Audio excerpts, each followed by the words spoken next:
lebih besar kerusakannya diakibatkan oleh bid'ah daripada maksiat pada satu sisi yang lain. Ni'matil bid'atu hadhihi, sebaik-baik bid'ah adalah ini. Jadi ini dijadikan dalil oleh Syafi'i tentang adanya bid'ah hasanah. Assalamualaikum warahmatullahi wabarakatuh. Bismillah wassalatu wassalamu ala rasulillah wa ala alihi wa sahbihi wa mawala amma ba'du.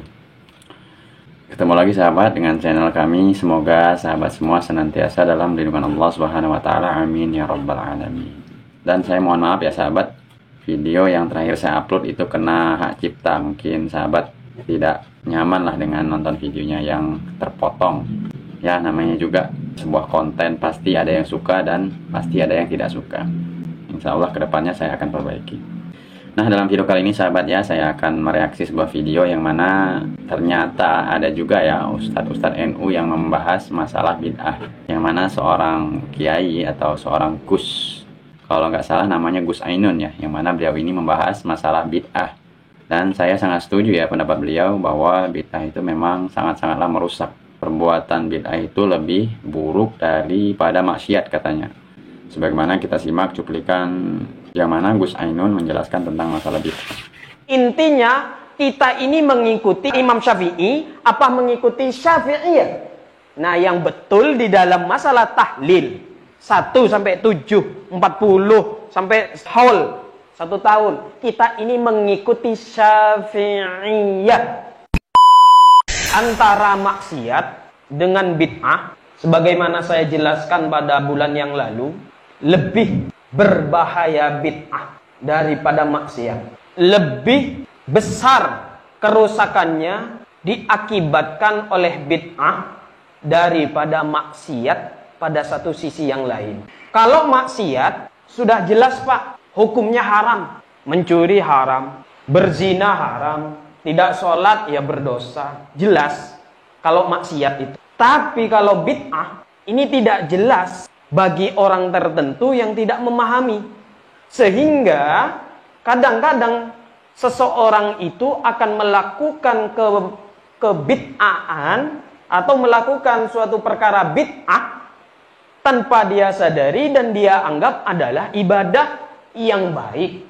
Padahal bisa jadi itu adalah haram dilakukan. Perbedaannya kalau maksiat, kita sudah tahu hukumnya haram. Sehingga bisa jadi kita akan meninggalkan perkara maksiat itu.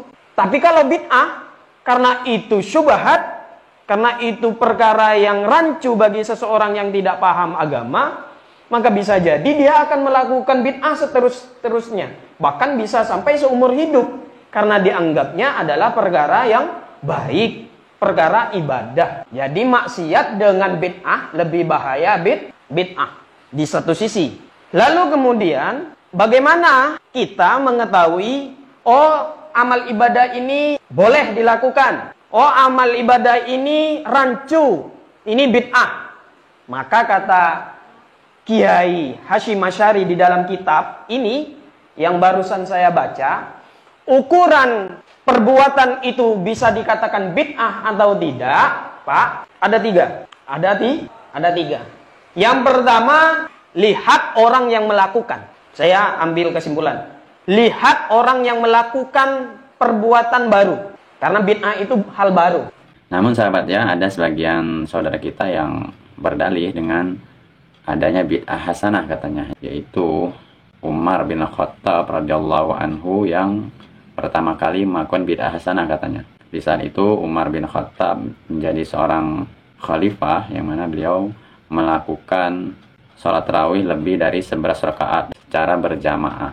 Sebagaimana yang dijelaskan oleh Ustadz Firanda Hafizahullah dalam video kali ini. Agar jelas penjelasannya ya, karena saya bukan Ustadz, jadi biar Ustadz Firanda saja yang menjelaskannya. Di antara syubhat yang dijadikan dalil oleh orang-orang yang membolehkan bid'ah hasanah, di antaranya perkataan Umar bin Khattab radhiyallahu taala anhu ya, ketika beliau menyuruh orang-orang untuk melakukan salat tarawih berjamaah secara terus-menerus di bawah seorang imam di Masjid Nabawi, kalau tidak salah Ubay bin Ka'ab. Kemudian beliau lihat orang-orang salat, beliau berkata, ni'matil bid'atu hadhihi, sebaik-baik bid'ah adalah ini.